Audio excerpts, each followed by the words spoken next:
You actually opened your DM and in your mind you were thinking, I think he's a scammer? I knew perfectly that how to talk to a woman at the right time. At any point in time, did you think, I'm 23 years old, why is this grown man that has a career, has a job, asking a 23-year-old? Hey everyone, and welcome to another episode of Scamfish, presented by socialcatfish.com. Today we're going to speak to a 23-year-old Leslie Lee who is from China. She was talking to a man who claimed he was from Houston, Texas. She met him on Instagram and he ended up duping her out of $5,000 using another man's photo.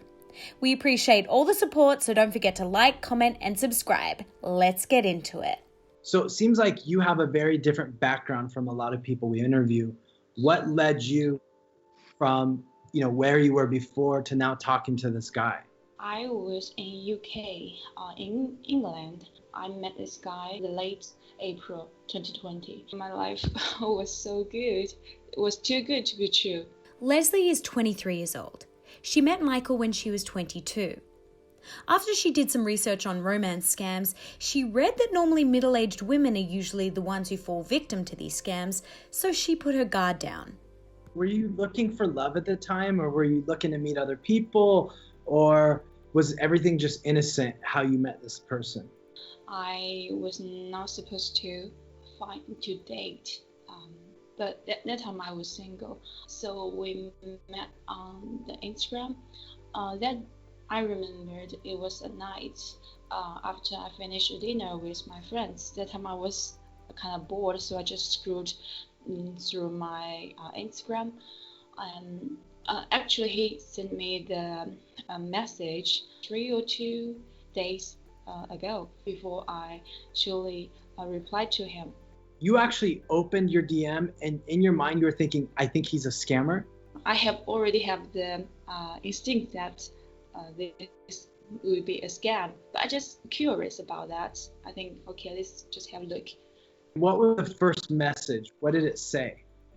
He just feed me with some of his photos, and he told me about his backgrounds. He sent me a photo of his son, and another photo is his son is playing with the snow. So Leslie, right away, he started trying to progress the relationship very quickly. Yes, his background I was quite curious because I knew nothing about U.S. Marine Corps, so I searched online about that. This relationship that Leslie had was her first relationship, and she was flattered by all of the compliments that Michael gave her. What did he do next? Did he start messaging every day? What happened and how did the relationship progress from there? Initially, he behaved extremely passionate and sent message to me every day. One day, he asked me, "What are you doing?" I said, "Okay, I'm on the way to the store." So he said, "Oh, you forgot to text me because I already told you that. So when you go to the store, just send me a message." And I asked why. He asked me to buy iTunes gift card. I did follow his instruction. He said he was supposed to send his son iTunes card. His son was quite bored, and his son loves listening to some music and playing some games with iTunes cards. So I think, okay, $50 is not a big deal. So I asked him how can I get US used iTunes cards. So he sent me link. So you were talking to him for a few days. He says, Leslie, get my son a gift card. And you're like, okay, no problem. What made you think that it wasn't a big deal to give a stranger gift cards, or were there any red flags at the moment? I mean, just from talking to you and your personality, you seem like a very kind and bubbly person, like a happy person, which is great. Is that just your nature, and or were you starting to have feelings for this person? I'm not quite good at rejecting others. Yes, that's one of my weakness. It's too hard for me to reject, and I think $50 is not too much. These scammers create a dating profile and fill them with fake photos. They use a fake persona built off the things they find out that you're attracted to. If you like pizza, the scammer likes pizza. If you like long walks on the beach, guess what they love? Long walks on the beach. The goal is to get you to be emotionally attached to this fake person that they've created. He's kind of telepathic, kind of like he reads my mind, kind of like that. So these things happen a few times. I think just because he listened to me a lot, and he may talk to different kind of women. So he has some kind of experience. So he knew perfectly that how to talk to a woman at the right time. When did he start asking for more money on top of that one time he had asked for iTunes gift cards? He said his aunt was ill and needed surgery. He was really sad. I sent him money, like £100 that time. At any point in time, did you think, I'm 23 years old, why is this grown man that has a career, has a job, asking a 23-year-old, actually you were 22 at the time, asking a 22-year-old that doesn't even have a job? It just motivated me to trust him and just the input for this relationship. So he was trying to manipulate you then. So basically, anytime you question him, or anytime you asked him, like, why is he asking for money, or question anything that he did, he would turn things around on you and try to manipulate you and make you feel bad for him. You legitimately wanted to help this person out. You seem like a very caring person, and you have or had feelings for him to where you just wanted to do whatever you could to help this person out because your feelings were so strong.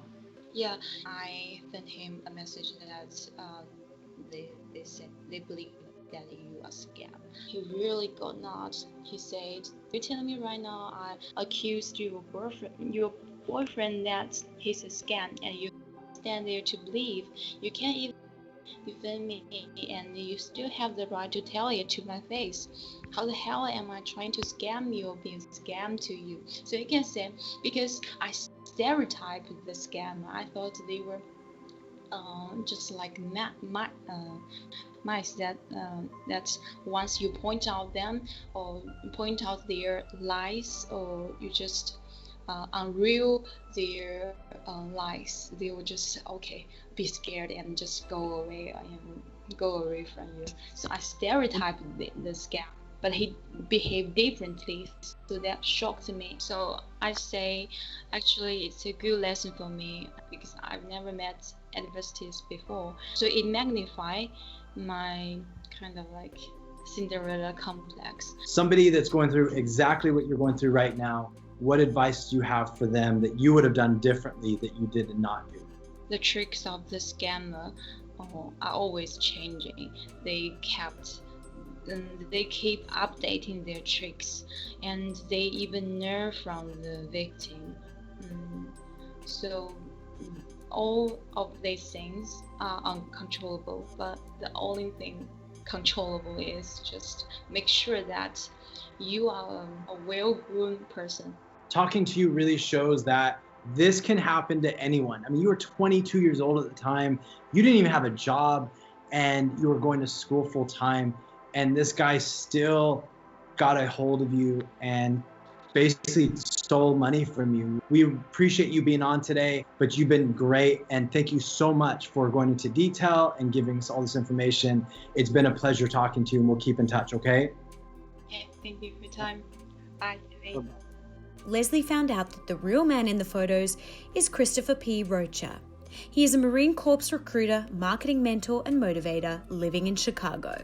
Thanks for watching another episode of Scamfish presented by socialcatfish.com. See you next time. Are you unsure if the person you're talking to online is real or fake?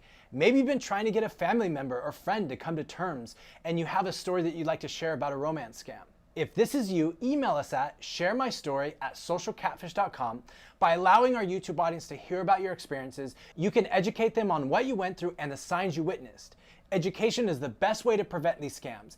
Your story could be the reason thousands of scams are prevented.